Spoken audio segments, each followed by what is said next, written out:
রসুল করিম সাল্লাল্লাহু আলাইহি সাল্লামের ছোট কন্যা ফাতেমা রাদিয়াল্লাহু তাআলা আনহা, তার নামের শেষে একটা শব্দ যুক্ত করি আমরা, জহুরা। শব্দটা এইভাবে বলি, ফাতেমাতু জহুরা। জহুরা শব্দটা আমরা ভুল উচ্চারণ করি, এর সঠিক উচ্চারণ হচ্ছে জাহরা। ফাতেমাতু জাহরা, আমরা বলি জহুরা। জহুরা উচ্চারণটা কিন্তু ভুল।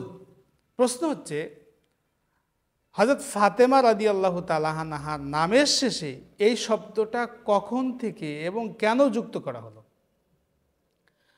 তৃতীয় শতাব্দীর পর থেকে হযরত ফাতেমা রাদিয়াল্লাহু তাআলা আনহার নামে কোনো এক মুহাদ্দিস জাহরা শব্দটা যুক্ত করেছিলেন, এবং এটা এই জন্য যুক্ত করেছিলেন, রসুল করিম সাল্লাল্লাহু আলাইহি সাল্লামের যে শামাইল আমরা পড়ি, নবী কেমন ছিলেন, সেখানে একটা বর্ণনা আসছে যে কানা রাসূলুল্লাহ সাল্লাল্লাহু আলাইহি সাল্লাম আজহারাল লাউন, নবীর রংটা ছিল খুব চমৎকার সাদা।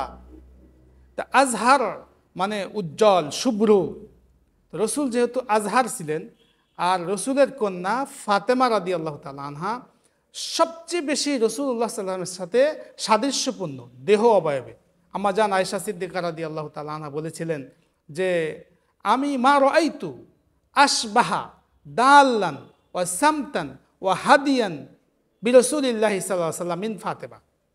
ফাতেমা থেকে রসুলের সাথে সাদৃশ্যপূর্ণ আমি অন্য কাউকে দেখি নাই।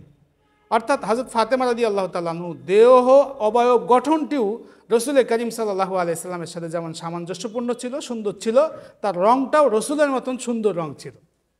তো রসুলের রং যেহেতু আজহার, এই জন্য হযরত ফাতেমাকেও জাহরা বলা হয়।